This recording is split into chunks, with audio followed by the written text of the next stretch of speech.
Today we're reviewing Pups Save Squirrely Cabin. Looks kind of frozen.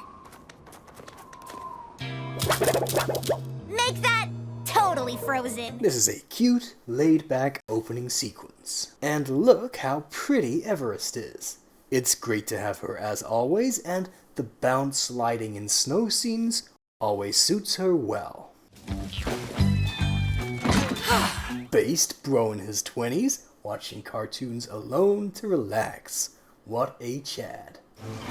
Hey everyone! And there are lots of nice details when Everest gets to the picnic, too. Zuma's getting petted, Rocky scratching himself is once again a thing outside of him doing it on the slide, which it hasn't been for quite some time. Marshall's chewing on Chewington, and how cute Sky is waiting for her friend eagerly. Behind the Paw Patrol, I think this is the first time we've seen that enormous outdoor stage is permanent.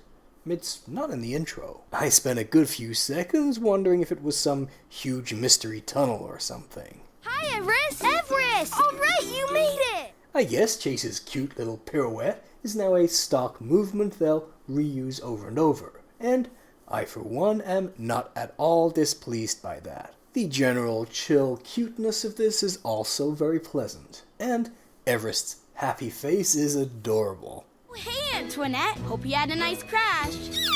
That was a slightly weird thing for Rubble to say that made me wonder if he meant nice trip as the tired old pun.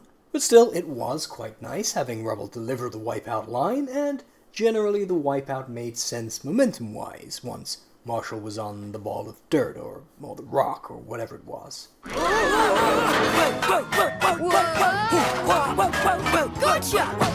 Classic bumping their way down the ladder into Princess Carrie. It's been long enough that it felt nostalgic to see again. I thought they'd been instructed to cut it out as a bad influence or something, but here it is again, and it's still simple fun.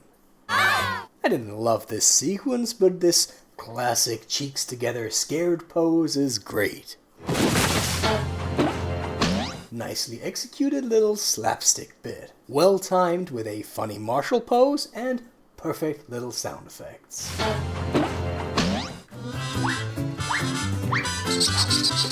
The mallet space hat was a bit weird, but this little guy is cute and I take it in the spirit of a bit of a gag, so it's totally fine. Nice animation here, and I love Everest's determined, concentrating face. I think we could quibble about the pups being able to grip here, since with paws they shouldn't really be able to, but that's a non-issue. Hey, Rocky's welding mask from his special. He looks very cool, and it's good to see it, even if it makes zero sense he's welding anything on this wooden Trojan acorn.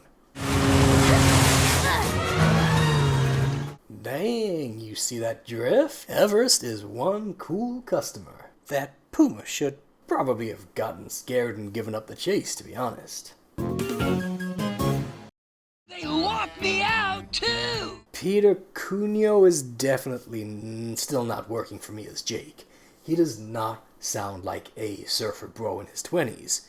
He sounds like a heavy smoker, at least twice that age. I'm off to meet the pups for a picnic. All right, have fun, Everest. I'm a little worried they also won't be able to recast without him getting offended and quitting as Francois, which would be a definite bad end. Also, this scenario is oddly similar to Mark Purdy's previous script about Jake getting trapped in his cabin while Everest's away spending time with the pups, mountain surfers. Of course, past that basic premise, things get pretty different, but there's a slight air of laziness to having such a distinct echo.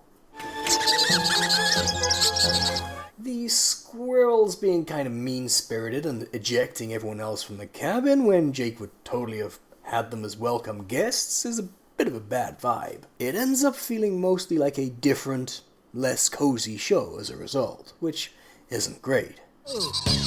It's not like the suitcase segment last episode that felt super bad, and that's because the characterization is still good here.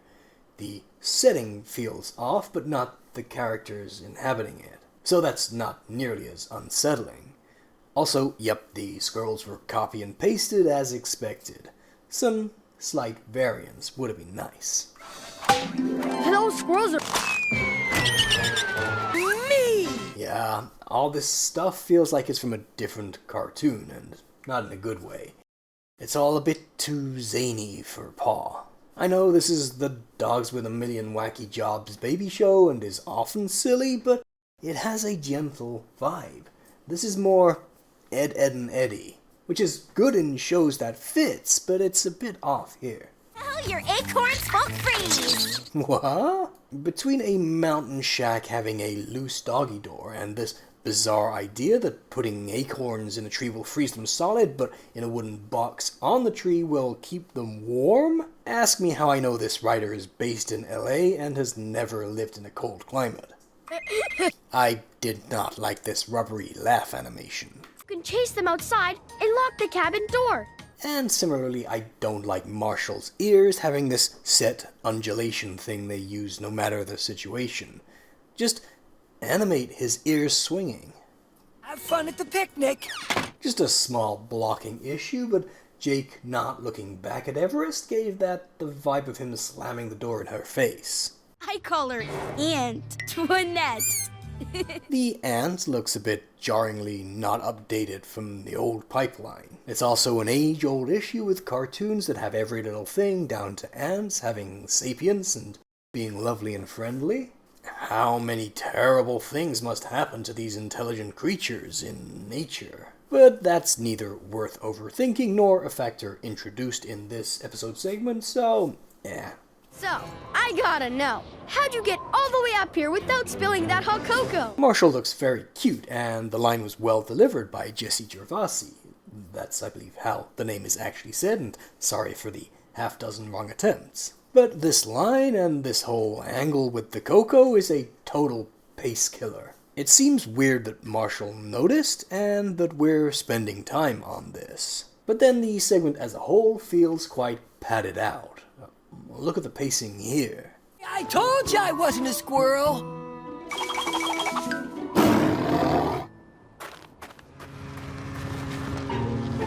Wait, how do you think it's going in there? Pretty good.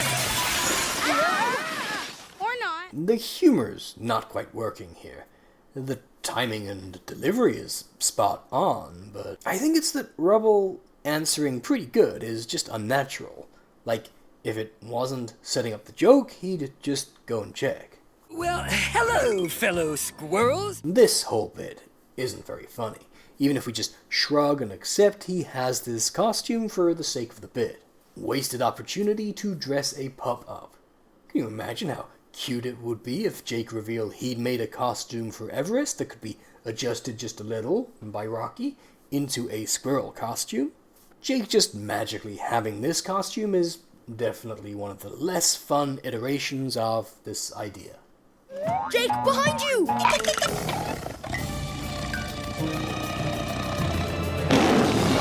Damn mountain lion! Run!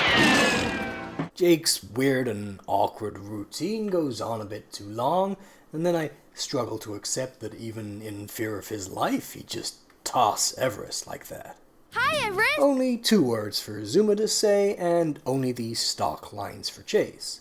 Though, that at least ticks the most basic boxes.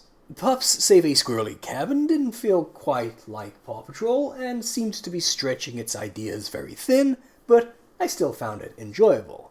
There were a lot of cute interactions, Everest got good moments, there was cuteness and nostalgia, the action sequences made more sense than they often do, and visually it looked pretty. I think a lot could have been improved, and I didn't love the meanness of the squirrels or Jake's costume, and I think there were better options at many junctures. But there was very little here that I'd say was outright bad. Overall, 6.5 out of 10. Perfectly decent segment that had some highlights and some kinda iffy choices.